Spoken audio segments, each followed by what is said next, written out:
everybody. Well, we are headed back towards home, and we had beautiful weather for a while, and now we have some high wind, heavy rain coming back in.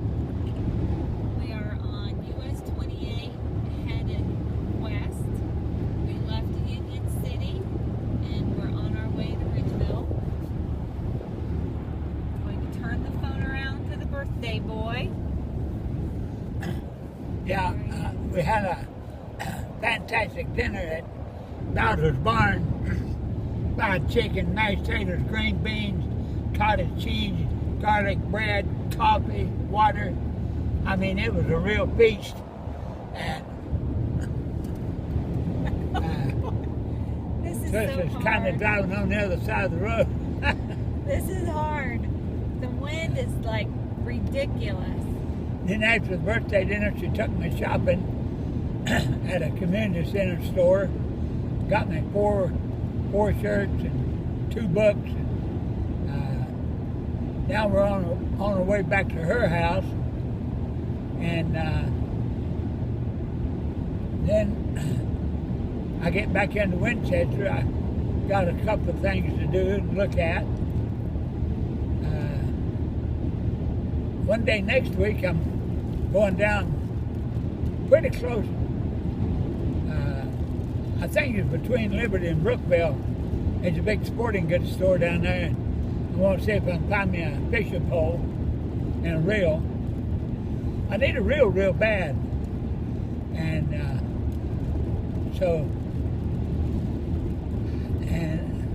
hooked into this one big bass, and it was so big, it just stripped all the gears right out of that little reel. I'm going to have to go with a little stouter reel, and need something to do me all summer. And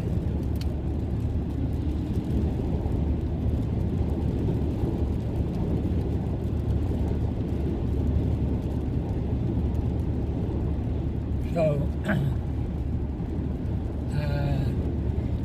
We never have recorded talking about you getting to go watch bald eagles. You got to see bald eagles. They've reintroduced them to Indiana and Ohio. And last weekend, I drove a stretch of road hoping we could see some, and he did. Even one with a white head, which was pretty awesome because most of them are still very young in Indiana. yeah, the adults, when they get 5 years old, they get white feathers on their head and neck, and their tail feathers are white. But the others, they call them juveniles, but when they reach 5 years old, they'll have all the white feathers. And that was the first bald eagle that I'd ever seen in the wild. I'd seen them in zoos and television and stuff, but to see one out flying around, and I was acting like a 5-year-old kid with a new toy. Really excited about that.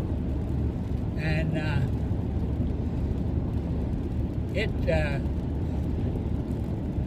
haven't seen one since, but that was near Salina, just west of Salina, Ohio.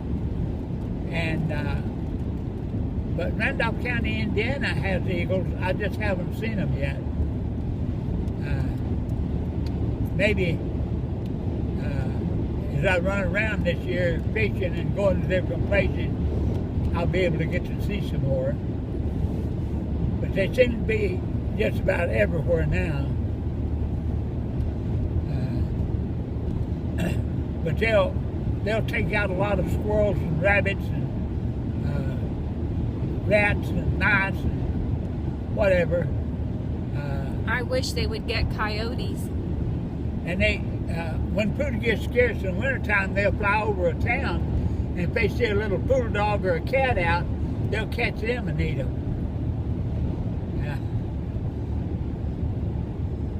The strange thing about an eagle, when they catch their prey, the first thing you do is they take the eyes out, but for most part it's already dead. If they get a good hold on it. the toenails about 3.5 inches long, and they just go right in and kill them.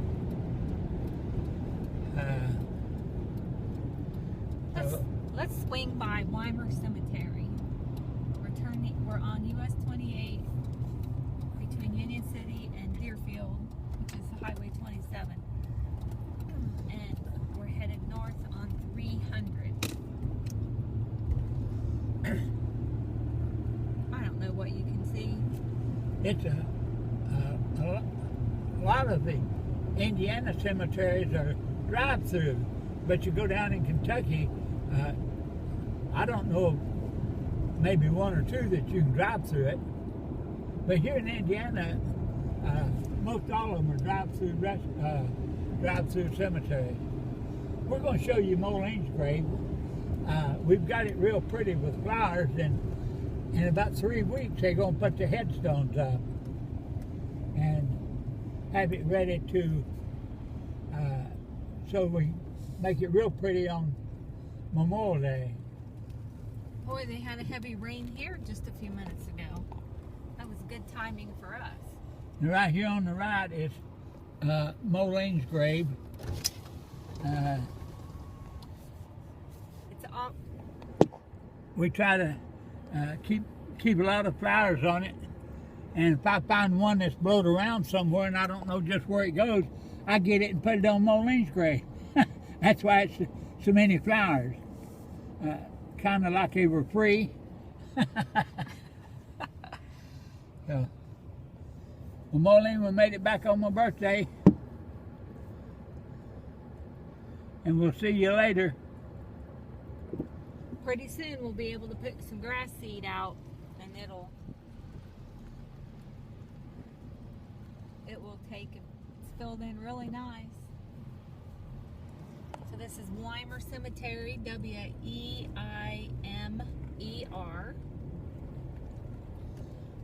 North of Saratoga. Yep, north of Saratoga.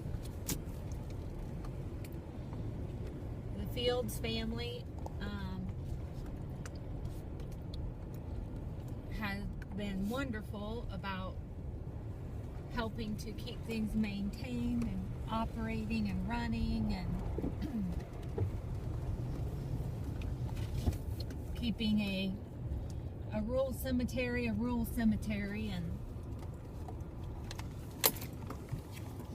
a little bumpy there. Okay, let's head back on the road. Yeah, 12:27 p.m. It's 1:02. I gotta get back to work. Yeah. We've got plans for supper. Dad has an enormous chocolate cake to carry home that I bought at Costco. The All-American cake. Chocolate with lots of layers of chocolate icing, the best part. Straight south there's Saratoga. Let's make a right.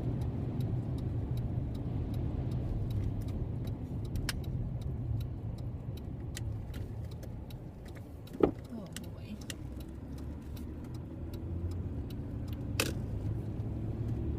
It looks like the Lions Club is having their auction Saturday, April 11th at 10 o'clock.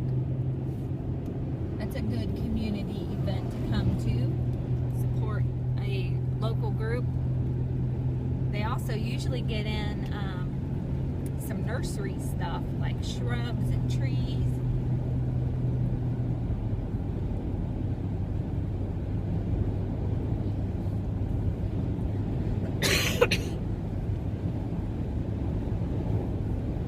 All right, Dad, talk about how you got into using tobacco. You started smoking when you were real little, and then you went to a pipe, and then chewing tobacco.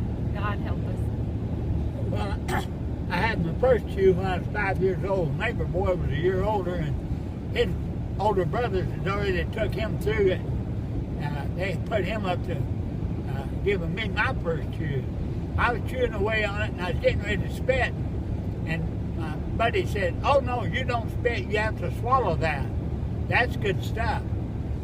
And the second time I swallowed it, I got sick. I spun around on one heel. I threw up and passed out all in the same motion. Well, when I finally come to, my buddy was slapping his legs and laughing. That's the funniest thing he'd ever seen.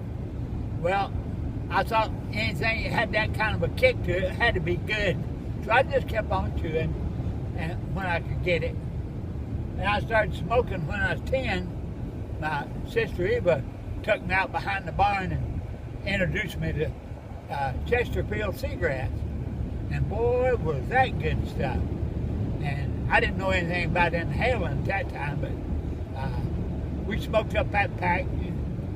We'd get some more. And of course, it only cost 15 cents a pack back then. And that got me smoking.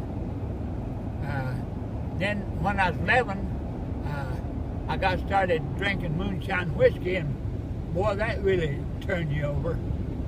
And I was an alcoholic from age 11 to age 22. Couldn't get enough of it. So finally one day I said, that's it. Then finally one day I said, well, no more cigarettes. And I quit smoking cigarettes and smoked a pipe for a while.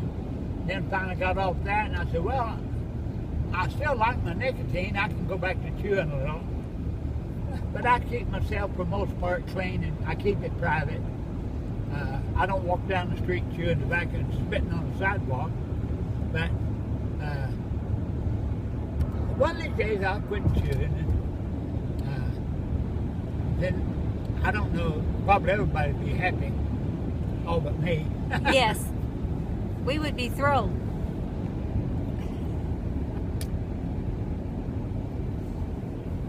But that's my story on tobacco. If you grew up down in the mountains of Kentucky,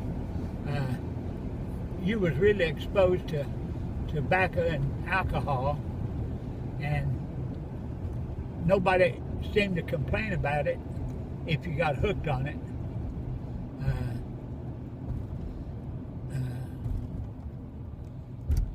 Now, how about Mom? Everybody wasn't hooked on it. Was Mom hooked on it? Your mother? Yes. No. See? Not she wasn't everybody. hooked on nothing. But she was a preacher's daughter and had a mom and dad both to watch her. I only had a mom to watch me, and she had 11 other kids to watch too, so I got away with some stuff. And I'm sure the others did too. She couldn't watch us all at the same time. Of course, that may have been to my disadvantage too. If I'd have got my butt kicked a few times, I may not be doing it today. Boy, the rain's really coming down.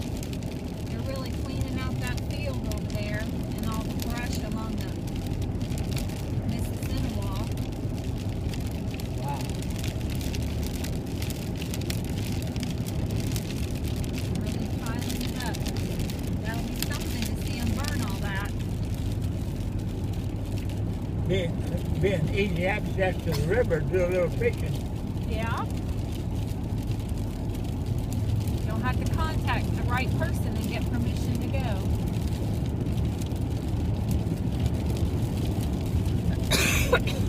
I had one farm where I fished. I would clean them a mess of fish and take up to the house when I got through fishing. And that way they'd let me go back fishing every summer, no problem. As long as I'd take them some fish ready for the skillet, they were happy and I was happy. Got one family where I hunt and fish.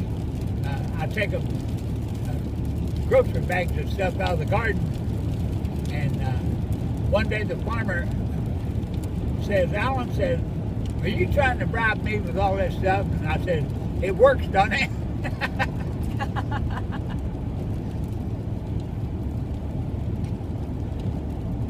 Okay, we're almost home. There's the edge of Ridgeville and the stone quarry. So one last story. Tell about finding your brother's homemade peach wine. Well, no, that was homebrew. Homebrew. Okay. Yeah. I was 11 years old. Like I say, I told you a while ago I was 11 when I got hooked on alcohol. But it started out with homebrew.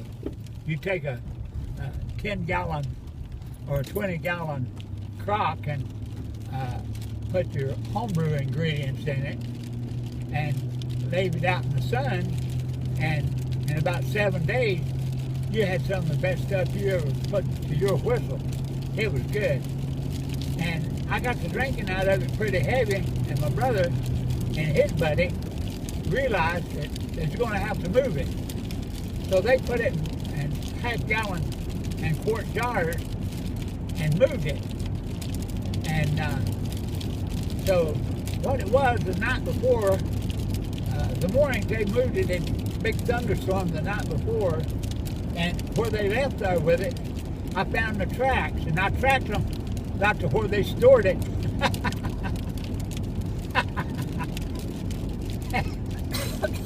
That was my first tracking experience. It helped me with tracking deer and everything else now. But I tracked it down to where it was at, and I took it all and hid it in me a good hiding place, and they never got one more drop of it. I got all 10 gallons.